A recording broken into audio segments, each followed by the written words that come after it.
The suburb of Killara on the upper north shore of Sydney was established at the end of the 19th century as a gentleman's suburb. And since these times, Killara has always been a very affluent area built on what is best described as old money. It can boast some of the most beautiful streets in the country, lined with large mansions on half-acre blocks, tennis courts, and the ultimate status symbol, the European automobile. In fact, there are very few places in the world quite like it. You see, Killara hosts one of Australia's oldest and most exclusive golf clubs. But if golf isn't your game, then you may choose to join the croquet club, the lawn tennis club, or the lawn bowls club. There's also a theatre, a small school, an Anglican church, and of course, an inn. Everything about Killara is idyllic, from the beautiful gardens that skirt the train station to the perfectly trimmed lawns at the cricket oval. And besides some gossip over tea and scones, it really is a rather uneventful community. But to the residents of Killara, they wouldn't have it any other way. However, Killara has not always been like this. You see, although the North Shore was only separated from the city of Sydney by the Parramatta River, in the 1860s it was essentially still a frontier settlement. The harbour bridge would not be built for another 70 years, and one could only cross the river by ferry. The population at the time was small and consisted of a few dozen families, itinerant workers, and various merchants. And like most frontier settlements in history, there are vastly more men than women. In this regard, 1860s Killara, though it was still known as Lane Cove in those days, less resembled Miss Marple's St Mary Mead and more resembled Wyatt Earp's Tombstone. Far from tennis and croquet, the social calendar was instead centred around the masculine pursuits of animal husbandry, firearms, horse racing, boxing, gambling, violent family feuds, and of course, the consumption of alcohol. So it is in this setting, in the 1860s, that this story takes place. A story about a mysterious murder that was never solved. And even though it took place in the grounds of one of Australia's oldest and most iconic pubs, memory of the murder was conveniently forgotten. Well, at least until now.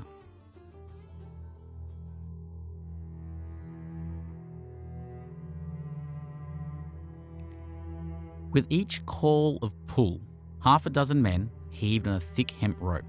Metre by metre, it was retrieved as several onlookers leaned in to observe what was attached at the other end. The rope sank down deep into a dark well until it was no longer visible. However, with each pull, a murky, dark shape was beginning to materialise below the surface, growing larger and larger with each pull of the rope until a clearly recognisable figure began to breach the surface. Dragged from the bottom of this deep and dark well was the dripping corpse of a man, hanging from a three-pronged iron hook. He was limp, face down, and dripping wet. The man was pulled out and placed back first onto the floor, and as this lifeless body began to unfold before the crowd of men, each of them let out an unsettling gasp. The corpse, already in the early stages of decomposition, was revealed to have a deep, gaping laceration that stretched horizontally across his throat from ear to ear. The leader of the group then put his hand in the man's wet and bulging pocket and retrieved a folded-up pruning knife. He brought it up for a closer inspection and unfolded the blade. Incredibly, there was what appeared to be residue of dark, oxidized blood stubbornly sticking to the steel.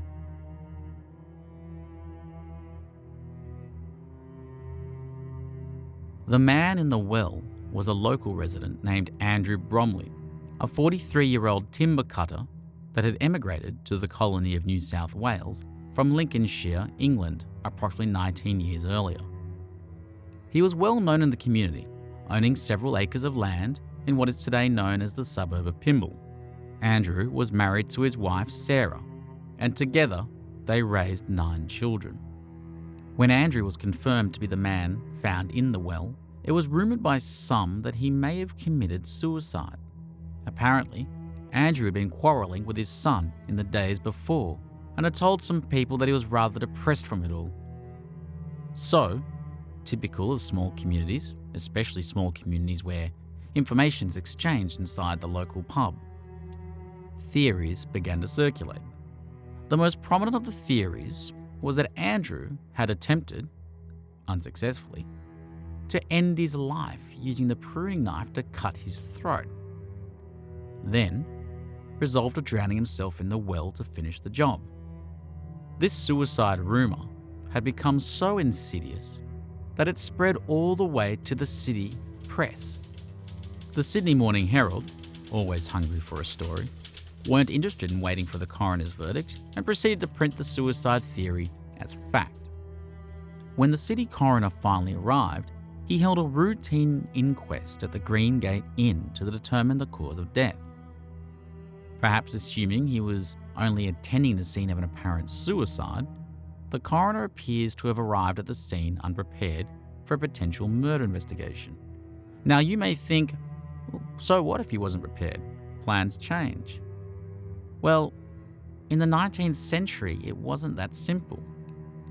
In Dr. Katie Gilchrist's book titled Murders, Misadventure and Miserable Ends, Tales from a Colonial Coroner's Court, she comments on death in 19th century Sydney and what was typically would have happened when one was reported.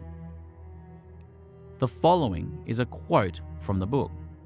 In the 19th century, death was very much part of daily life in Sydney.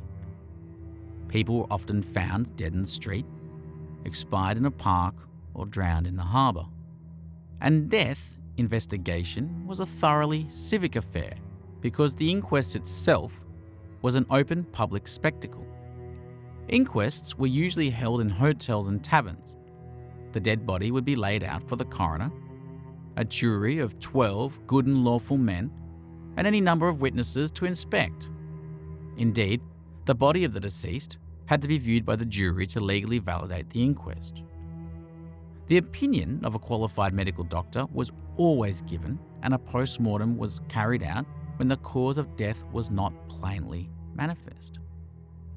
There was then a close entanglement between medicine and the practice of law, even before the development of modern-day forensic science. After listening to witnesses, family, friends, and the medical evidence, the coroner would sum up the facts and the jury would return a verdict on how the death had been caused. Dr. Gilchrist also explains in her book that murder was actually a very rare occurrence in 19th century Sydney. As a result, it was not practical for a coroner to attend a scene of death with the full apparatus for investigating a crime if he didn't believe it was required.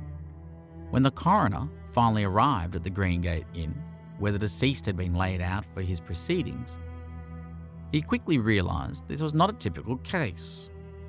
Firstly, there was the absence of a suicide note. Then, after observing the neck wounds, he was not convinced that they were self-inflicted. He ordered that the body be professionally examined by a medical practitioner, and now time was of the essence. Andrew had been dead now for nearly a week, and his corpse was in the state of decomposition. Had the coroner considered murder from the start, he may have brought a doctor with him, knowing full well there was no one with the qualifications in the Lane Cove district who could perform the procedure. But it was too late for that. He had no choice but to order the body be transferred to North Shore Police Station in North Sydney and have the qualified individuals meet him there.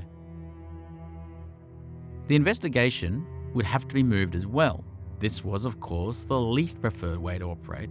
It was always better practice to conduct the investigation near the scene of the crime, as evidence and witnesses were easier to summons. Today, you can travel from Killara to North Sydney via car in approximately 20 minutes, or via the train in under an hour. But in 1862, the journey took many hours by foot or by wagon. So a visit to North Sydney was a day event. A thorough investigation was conducted by 2 doctors. They found the deceased to have had 3 separate cuts to his throat that contributed to a wound which was 5 inches in length and several inches deep. The first 2 cuts only penetrated the skin. However, the third cut was deemed fatal. It severed the lingual artery, the windpipe and the bone joining the tongue and the larynx. A post-mortem examination was next undertaken, and from the appearance of the internal organs, the doctors were of the opinion that Mr. Bromley likely died before he was immersed in the water.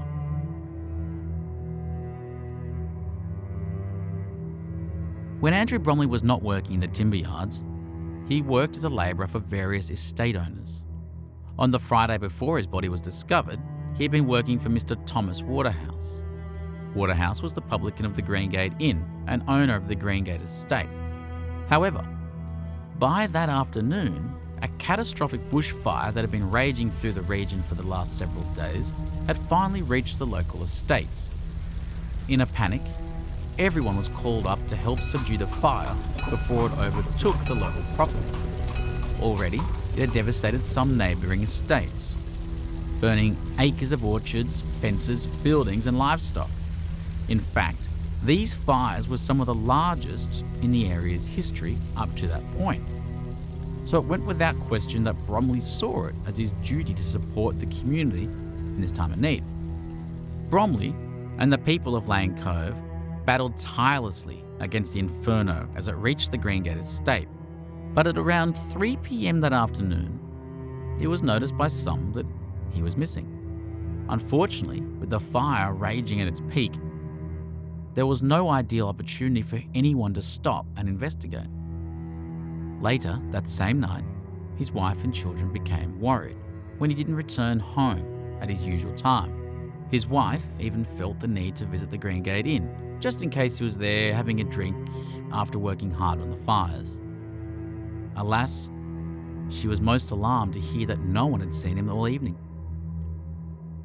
The following day, he was still nowhere to be found, and no one even knew where he might be. By Sunday, the community were all alarmed, and with the worst of the fires behind them, they could focus their attention on searching for his whereabouts. It was, of course, not unreasonable to suspect that he may have been injured or killed while battling the fires, and so the search began. The first clue to his whereabouts was found by Mr. Waterhouse's son on the Greengate estate. The hat that Andrew Bromley wore on the evening he went missing was found lying in the dirt. Then, in the same area, they found 2 dried splatters of blood within feet of each other. Clearly, a very disturbing find. The police were notified, and the following morning, Mr. Waterhouse and a police constable continued the search and investigation. In the same area, more blood was found, and this time, the splatters formed a trail that stretched approximately 240 yards towards a water well, where the trail suddenly stopped cold. There was no sign of Mr. Bromley's body near the well, and when the men looked down into it, they couldn't see him there either. However, they knew how deep this well was. After a reasonable drop to the water's surface, the water depth plunged about 12 feet into darkness. So the decision was made to drag it using a hook on the end of a rope.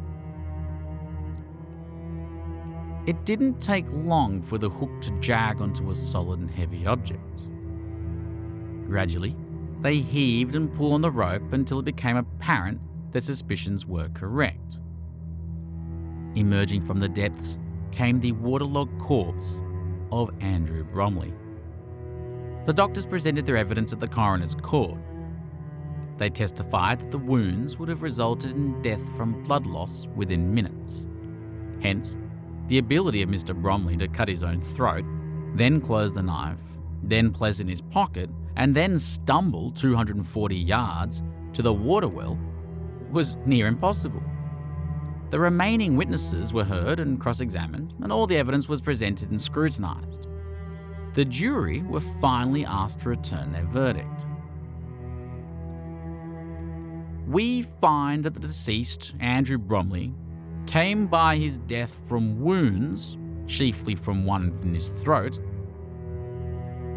and we have no evidence before us to show how his body got into the well, and that great suspicion and mystery attaches to this man's death. Thus, suicide could be ruled out.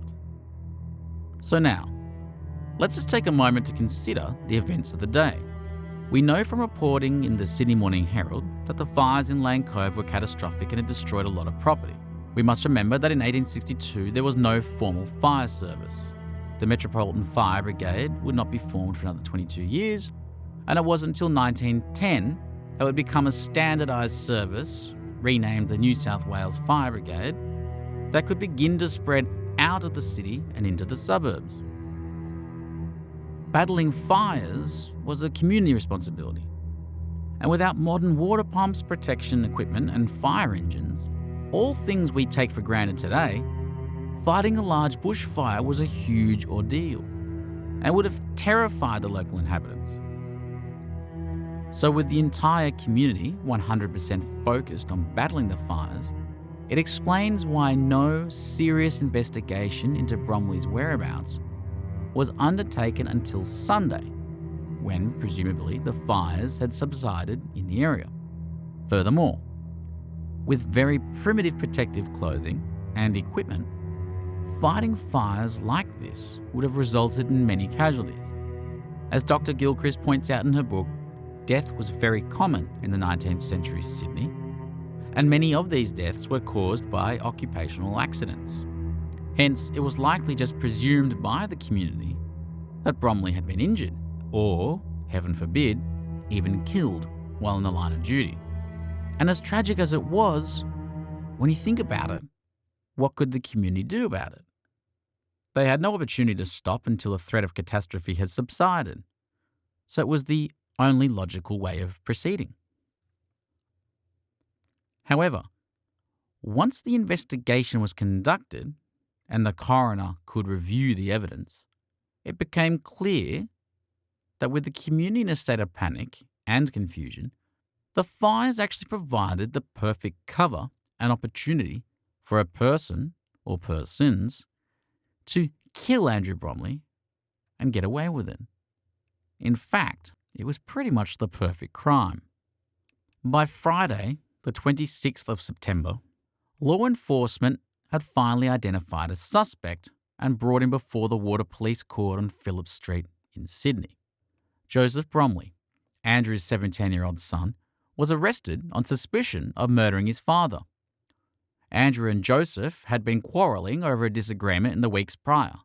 The police decided to investigate him, and upon inspecting the property where Joseph was employed, they found clothing that he had allegedly worn on the day that his father went missing. And this clothing had suspicious bloodstains all over it. This prompted the police to presume the worst. So they arrested Joseph, and the court held him in remand for 7 days on no formal charge. This continued until they finally decided to release him. It was learned from witnesses that Joseph and Andrew had in fact reconciled soon after the quarrel and were on good terms when Andrew went missing. Furthermore, the blood-stained clothing could be accounted for by corroborating evidence. It turns out Joseph had suffered from a bleeding nose on the day his father went missing, and his colleagues saw the blood drip out and stain the garments he was wearing. The citizens of Lane Cove were enraged by this treatment of Joseph Bromley, and they protested against his illegal imprisonment. Some members of the community wrote letters to the editors of the press accusing the colonial government of malpractice and breaking the law.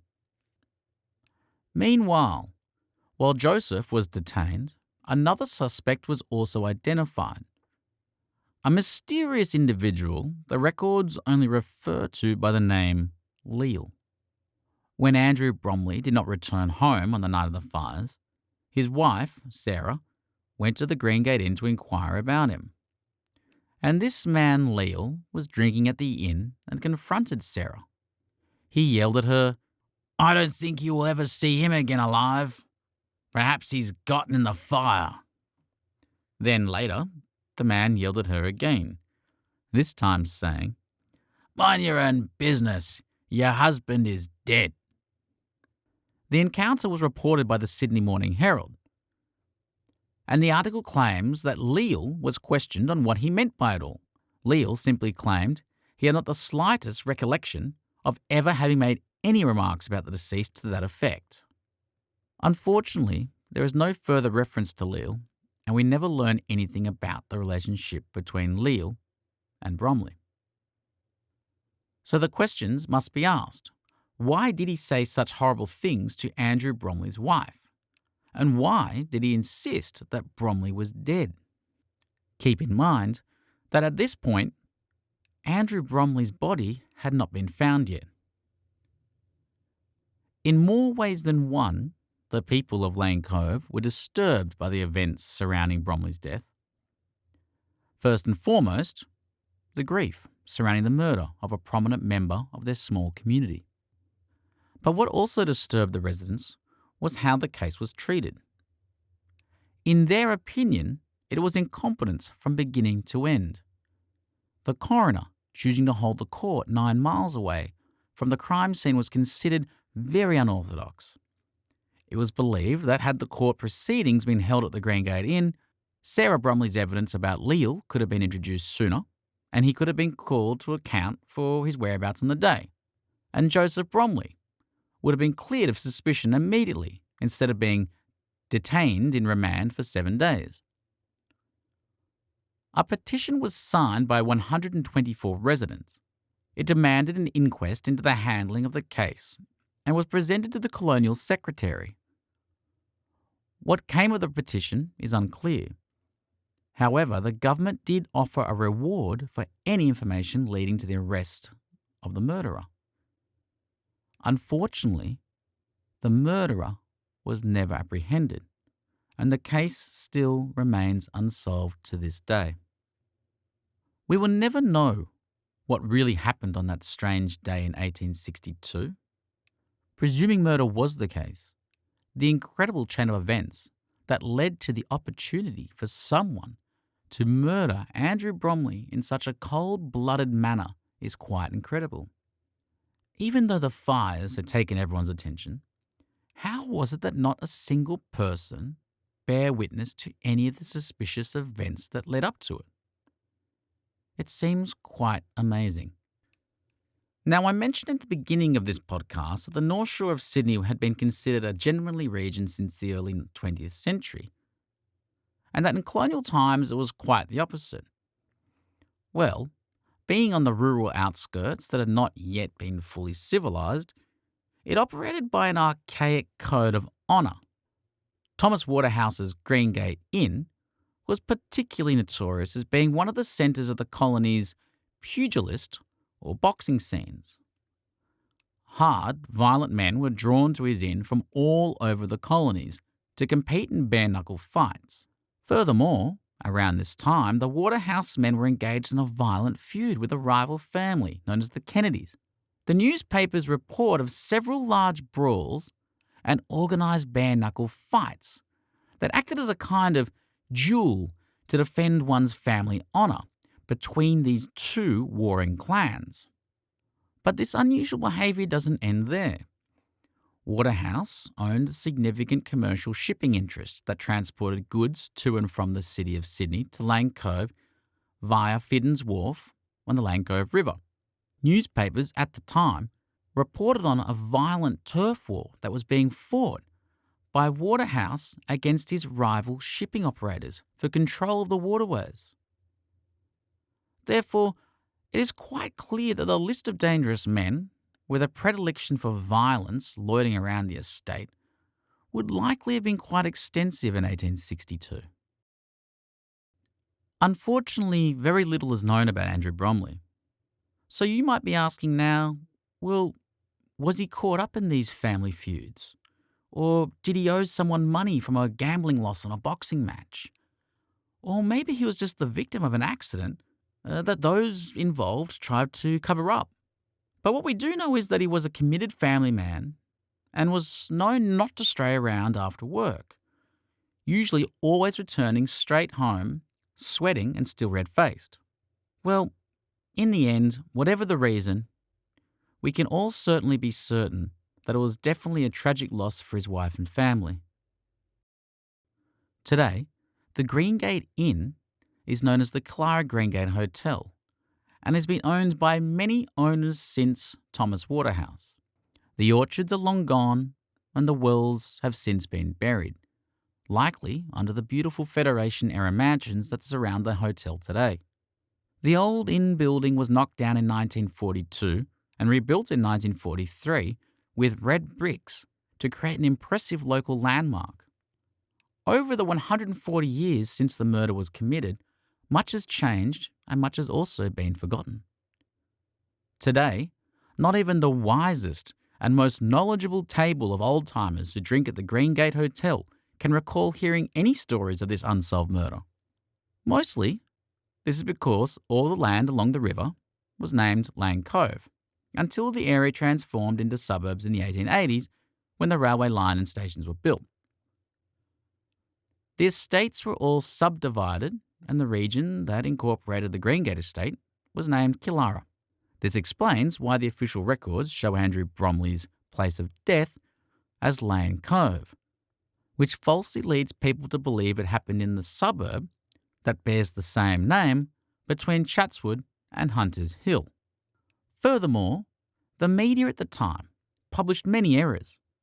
Besides reporting a suicide, which was false, they also continuously confused the Greengate Inn with the Red House Inn that was located on Pitt Street near Angel Place.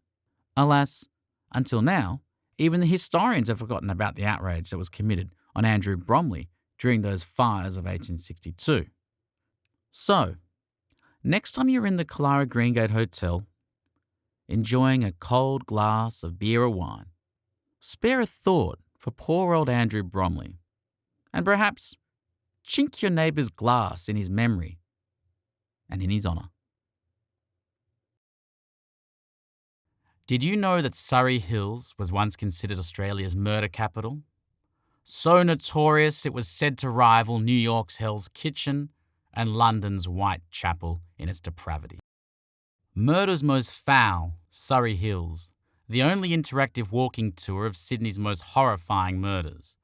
Satiate your inner true crime junkie while exploring mysterious laneways and the hidden historical underbelly of Sydney's most iconic streets. Step into the shoes of a 19th century detective and discover the crime scenes of 8 violent murders which took place in Sydney's Surrey Hills. You'll receive copies of actual police evidence, crime scene photography, and witness reports from the investigations, so you can compare the past with the present. You might even solve a cold case murder mystery. Your guide will reveal to you the exact locations where each tragedy occurred, and some of these well-known iconic locations will shock you.